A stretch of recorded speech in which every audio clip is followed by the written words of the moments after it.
All right, here we go. OG Trey D. Ha ha. DJ playing. What's good, man? Welcome back. Once All again, the time, here to man. shake things up, upset some Uh-huh. people, give some unpopular opinions. Some needed, probably might be unpopular, but some needed Yep, opinions and perspectives on shit. absolutely.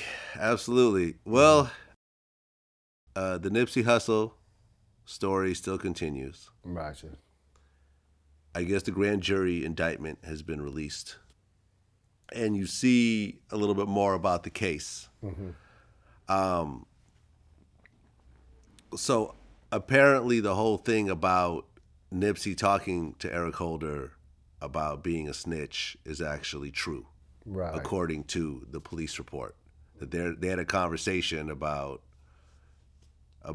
shitty cuz snitching, Mm-hmm. and that was apparently what set off the chain of events for him going to get his gun and killing Nipsey. And this was confirmed by Paperwork. the witness, the getaway driver, I believe. The getaway driver is one of the witnesses, Mm-hmm. right? Who actually has what's the word I'm looking for? Immunity by I testifying. figured. Yeah. Is that typical? It should be. I mean, if you're gonna commit to helping a government agency out in solving the case, I wouldn't think you would want to get prosecuted after you finish helping them. So, that's the quid pro quo per se. Right, right, because she could potentially be tied into part of the murder Yeah, as the getaway driver. as having a foreknowledge, you know what I mean, and then that goes on to the premeditation and all that. So it could really go bad for her probably. I mean, how would that work? You're hanging out with someone, they decide to kill somebody and jump in the car and say drive, Well, and you drive. Well, it would have to be more to it than that. I mean, it would have to be some kind of, pre-knowledge of what was about to take place. Okay, We couldn't just be riding and then, you jump out and kill somebody and they hold me liable for knowing about it or something. That was a fit of rage or whatever, But knowing the the tension that existed between them or what have you, then I can see clearly, how it's like you knew what was gonna happen. You had to know because he was mad, he had a gun, and he was going to where he was at. So if you can't draw the conclusion from that, then you must not be too smart. well, if he had a gun, was he keeping it in your car, in the girl's car? He Like, had it on him, and it's like, well, take me remember over here. he left and came back. I think he had the conversation with Nipsey. He left, and then came back again and started shooting. So he must have had the gun in her car. You're probably looking at a whole bunch of. Or he could have even had it on him and just decided, I'm not leaving this the way it is, and probably turned around and went back. It all depends on how much knowledge she had of the potential of danger to the situation. I believe, determines how they would try to prosecute her. Well, she got immunity now, so it's kind of like a moot point.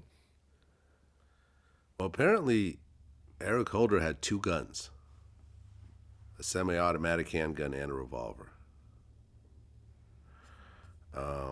Story's getting a little weird. The girl was in a relationship with him.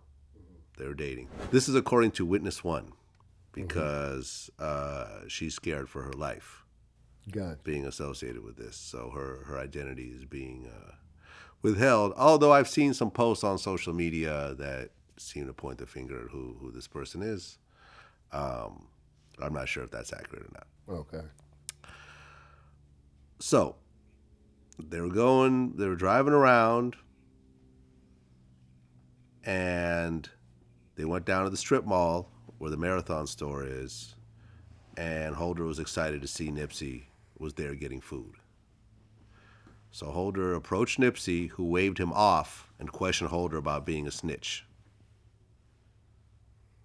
After leaving the restaurant, Holder instructed the driver to go around the corner for a drive-by, which she refused to participate in. She added that Holder then got out of the car and fired several shots at Nipsey. After getting back in the car, the driver said Holder had a black semi-automatic and also a small revolver. Nipsey's business associate, Herman Douglas, who also testified in the case, revealed that he heard the conversation between Nipsey and Holder. He reiterated the part about Nipsey calling Holder a snitch, adding the rapper could tell Holder to take care of it. Adding that the rapper told Holder to take care of it. Herman added that Holder denied snitching and said that people were just hating on him. There's two witnesses, one named and one unnamed, laying out the actual situation right there from beginning to end, and it seems like both of their stories coincide with each other, although they do not know each other. Right? Mm-hmm. This girl does not know Nipsey's business partner.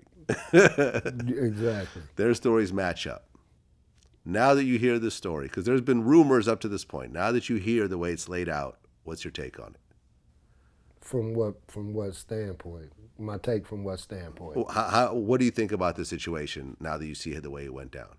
This is pretty much how the story was told from the beginning.